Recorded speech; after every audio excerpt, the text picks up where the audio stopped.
नमस्कार साथियों, आज उनका जन्मदिन है जो कविता के क्षेत्र में, कविता जगत में, साहित्य जगत में बहुत जानी मानी गई अपनी मौन मुखरता के कारण। साथियों, आज 5 अगस्त है और आज इंदु जैन जी का जन्मदिन है। हम सब उनका जन्मदिवस बहुत धूमधाम से, बहुत शुभकामनाओं के साथ, मंगल कामनाओं के साथ आज मनाने जा रहे हैं। डॉक्टर रेखा सेठी और डॉक्टर रेखा उप्रेती जी के सौजन्य से, सद्भाव से, सहयोग से मुझे ये पुस्तक उनकी मिली और ये मेरी हार्दिक इच्छा रही कि सदी के सर्वश्रेष्ठ कवियों की श्रृंखला में इंदु जैन जी को भी ज़रूर रखा जाए, उनकी उपस्थिति दर्ज कराई जाए। साथियों, कविता को आशा निराशा के युग में फंसाना उचित नहीं है, क्योंकि युग इतिहास के लिए प्रासंगिक है। फिर भी देखा जा सकता है कि इंदु जैन के यहाँ उम्मीद का पल्ला कभी नहीं छूटता।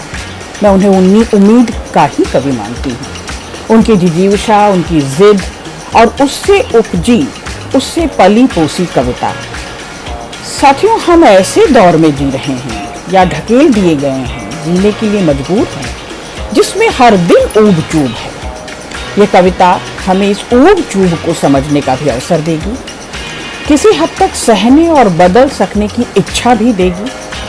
दरअसल इनकी कविताएं केवल रास्ता ही नहीं दिखाती, रास्ते पर चलते हुए हमारे साथ साथ सहचर चलती हैं साथ साथ। तो ये साहचर्य सुख, ये साहचर्य के लिए जो वो बड़ी कीमत नहीं वसूलती, सहानुभूति है, खुलापन है, और उनके सहज मर्म के लिए, हम सब के लिए, साहित्य समाज के लिए, सहृदय समाज के लिए उनकी कविताओं का सहचर होना दरअसल कविता को सच्चाई से पाना है।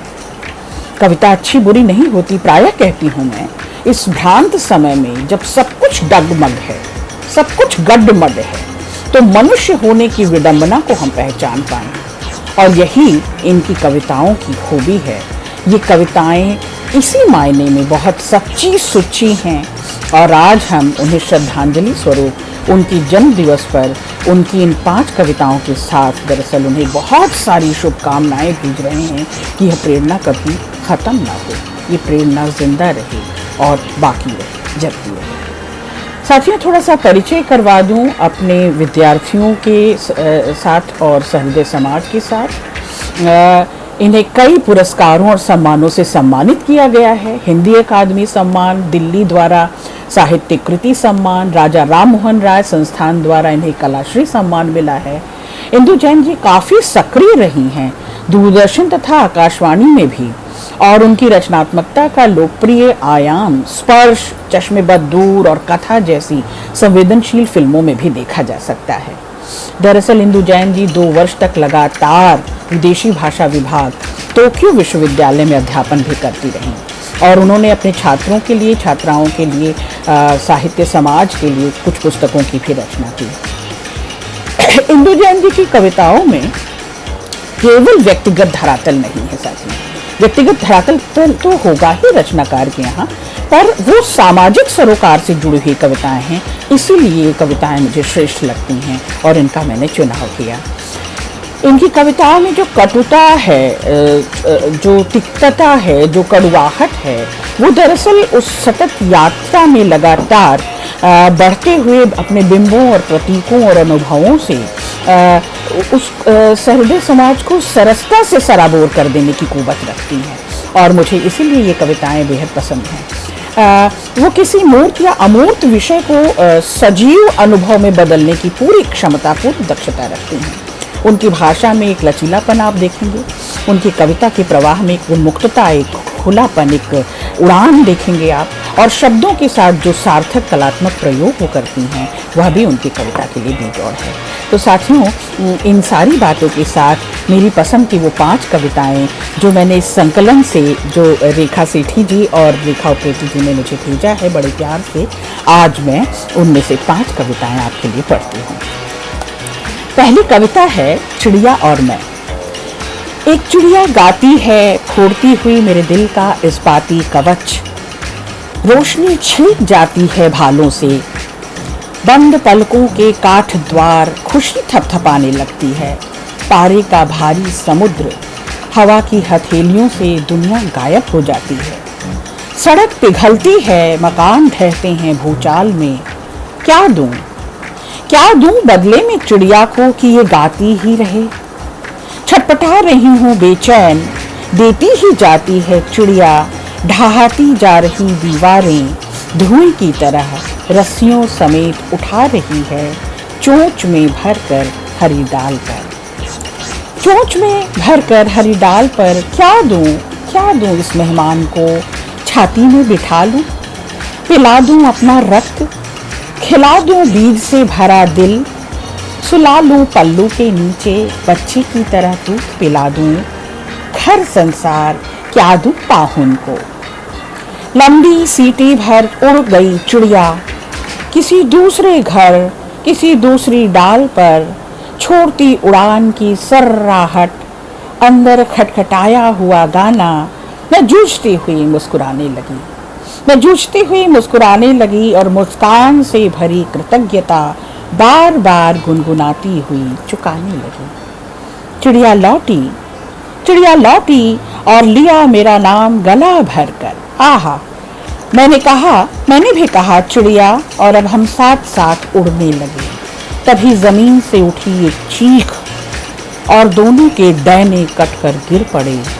एक बेआवाज विस्फोट के साथ बहुत सारे बीज हमारे अंदर से दूर दूर छितर गए। साथियों, ये कविता प्रनाश की कविता नहीं है, ये कविता किसी अंत की कविता नहीं है, बेअंत है ये कविता बल्कि जहाँ अंत होता है वहाँ से शुरुआत की कविता है। दो उड़ान भरती हुई चिड़ियाओं के छूट कर, छिटक कर, बिखर कर कई अन्य चिड़ियाओं के हौसले की कविता है। ये बीज जो बिखर रहे हैं ये हम और आप हैं साथियों, और ये बीज सर्जना के बीज, सृजन के क्षण, ये सृजन का उन्माद और सब तरफ जैसे उर्वरता को, कविता की सच्चाई को, कविता की उन्मुक्तता को, उड़ान को भरने की आशा और उम्मीद दे रही है ये इंदुजैन। ये कविता बेहतरीन थी इस मायने में। अब अपनी पसंद की दूसरी कविता मैं सुनाने जा रही हूँ। ये कविता है ज़रूरी है। कितना ज़रूरी है एकांत जीने के लिए, कितना ज़रूरी है एकांत जीने के लिए, भीतर की भीड़ में हर एक को छू कर निकलना कितना ज़रूरी है। प्रहारक की आंख में झांकना, मुट्ठियों की भिंचन पहचानना, बंद आंखों प्रहार सहारना, तय करना जवाब की ज़रूरत को। कितना ज़रूरी है अकेले रहकर सामने वाले का इंतज़ार, पीछे वाले की पुकार, सुनी अनसुनी करने का पल पाना कितना ज़रूरी है। आहा, धकापेल को सरिया कर बैठाना, सबसे अलग अलग हाल पूछ अपनी ताकत और मजबूरियां बताना, सिर जोड़ उपाय तलाशना, हथेली पर बर्फ से पिघलते अवसरों इरादों को ठंडक भर महसूसते छूट जाना, आँखों का न भराना, पिघले पानी की फिसलन तरतीब से सुखाना कितना ज़रूरी है, कितना ज़रूरी है। पिछली सीढ़ियों के सहारे खड़ी अगली सीढ़ियों पर कदम बढ़ाना, भले ही उनका कभी खात्मा न हो पाना, अंधेरे में हल्की सी रोशनी जलाना, बत्ती बुझने के बाद अंधेरे से दोस्ती का हाथ मिलाना कितना ज़रूरी है। हर तैयारी के लिए घनघोर शोर के बीच, हर तैयारी के लिए घनघोर शोर के बीच सबसे जुड़ा एक छोटा सा परिपूर्ण एकांत बनाना कितना ज़रूरी है। तो साथियों, आपने देखा ये लगाव है, ये संलग्नता है, ये जुड़ाव है। सरियाना, सजोना, सिर जोड़ कर बैठना यानी आपसी विमर्श, एक दूसरे की जिंदगियों में झांकना, और वो भी पूरे ममत्व के साथ, पूरे अपनत्व के साथ। ये इंदुजैन ही कर सकती थी। इंदु जैन की इस कविता में बेहिसाब आप प्यार, बेशुमार प्यार पाएंगे, लगाव पाएंगे, जुड़ाव पाएंगे, और कविता यही तो है। मेरी पसंद की तीसरी कविता, कुछ कविताओं का मैंने चुनाव कर लिया था और मैं चाहती थी कि ये कविताएं आपके सामने ज़रूर पढूं। दस्तक। बार बार दरवाजे पर लगता है कोई आया है, बार बार दरवाजे पे लगता है कोई आया है। कौन सा दरवाज़ा, कौन आया? बाहर की दुनिया, बातचीत, हवा का झोंका, यह इंतज़ार का इंतज़ार है। अब आप इस पंक्ति को कविता भर में देखेंगे, बार बार देखेंगे, यह इंतज़ार का इंतज़ार है। क्योंकि दरवाजे पर आने वाला अगर अंदर आता भी है तो अपनी हवा ओढ़कर, कसकर लपेटे हुए आता है। फिर लगाता है कोई चिट्ठी आई है, फिर लगता है कोई चिट्ठी आई है। चिट्ठी आएगी तो कुछ लाएगी, बाहर की दुनिया, बुलावा, सरगर्मी, मिल बांटने की बातें, नई खबर। चिट्ठी आती भी है तो थोड़ी देर में पसीजी हथेली किसी दूसरी छुअन के लिए सूखने, तड़कने लगती है। चिट्ठी कुछ भी नहीं कर पाती, बस एक इंतजार का आईना है। दरवाजे और लेटर बॉक्स के बीच आती जाती लड़की को नहीं पता अपने अंदर खिले बहुत बड़े बगीचे का। कोयल, तोते और गौरैया के गाने उड़ान में धीरे धीरे झड़ते। बर्फ की फुहियों से घरों का जानती नहीं था कि किस खुशबू से घिरी डोल रही है। दरवाजे से लेटर बॉक्स तक नहीं पता उसे कि हर आने न आने वाली पहुंची न पहुंची चिट्ठी की दस्तक। इसी बगीचे की बुलाहट है, उसके अपने ही होठों से पलटती गुनगुनाहट है। तो साथियों, आप देख रहे हैं कि इंदु जैन की कविताएं मानवीय संभावनाओं से ओतप्रोत, सराबोर, स्नेह से, जुड़ाव से लबालब और मानवीयता की संभावनाओं की, आशा की, उम्मीद की गीत गाती हुई ये कविताएं हैं। ये कविताएं इस कठिन दौर में, इस कठोर क्रूर समय में भी आपके अंदर उस जिजीविषा को, उस जीवंतता को बनाए, बसाए, बचाए रखती हैं। और यही इंदु जैन की कविताओं की खूबी है। मेरी पसंद की अगली कविता है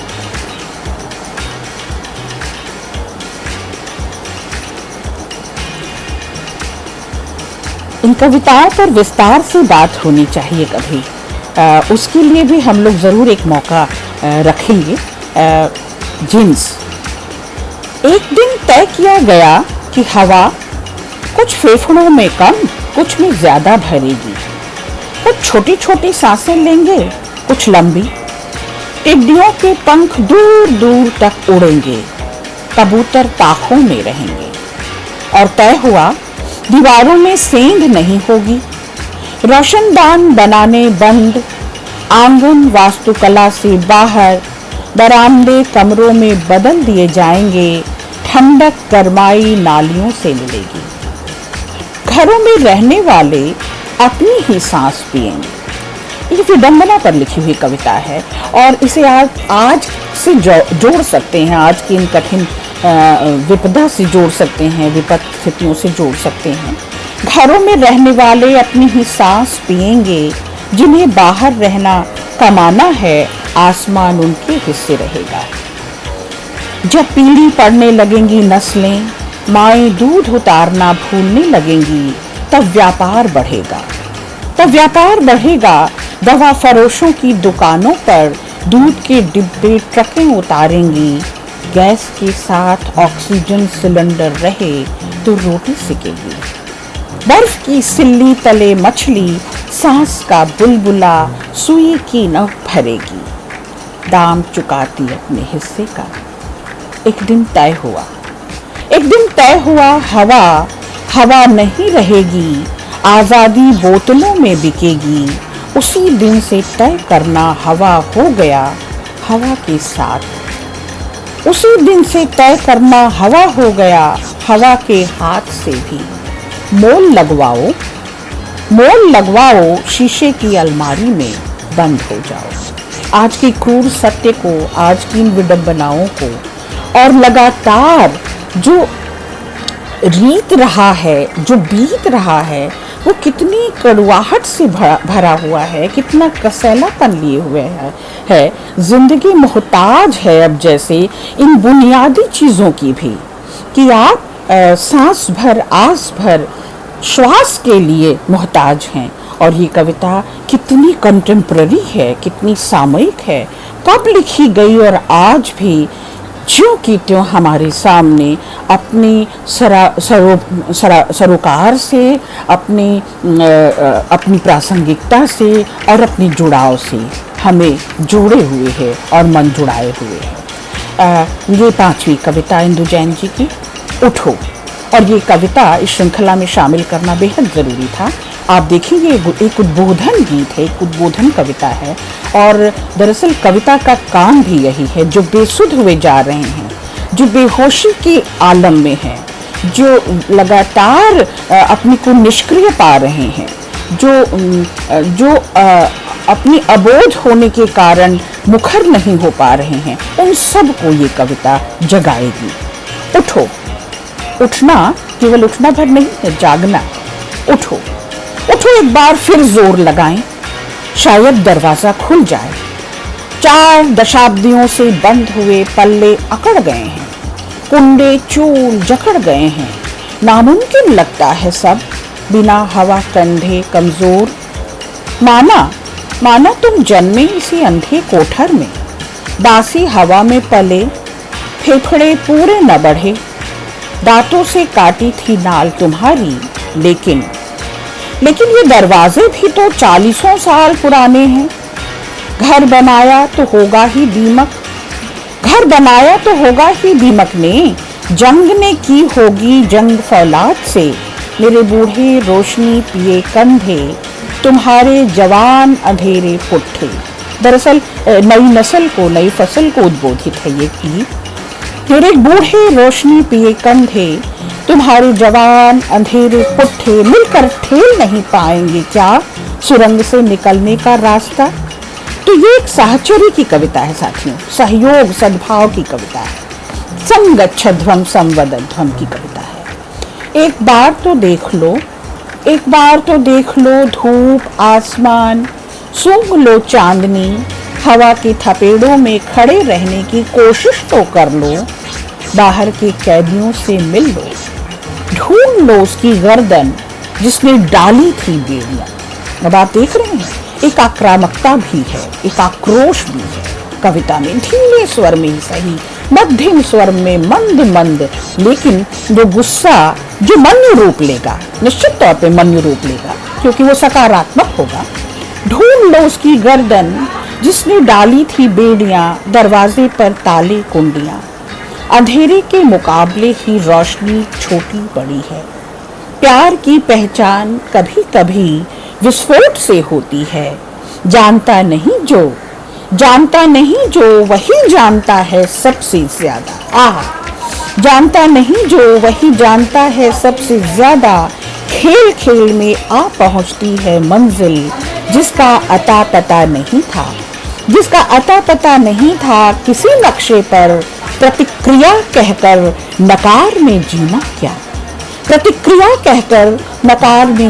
क्या, और जीने के लिए मरना भी पड़े तो मरना क्या, और जीने के लिए मरना भी पड़े तो मरना क्या। साथियों, इन्हीं 5 कविताओं के साथ आज मैं इंदु जैन जी के जन्मदिवस पर साहित्य समाज और इंद्रप्रस्थ कॉलेज परिवार और सभी उनके जो सुधी जन हैं, जो उनके मुरीद हैं, उन सब की ओर से ढेर सारी शुभकामनाएं देती हूँ। शुभकामनाएं।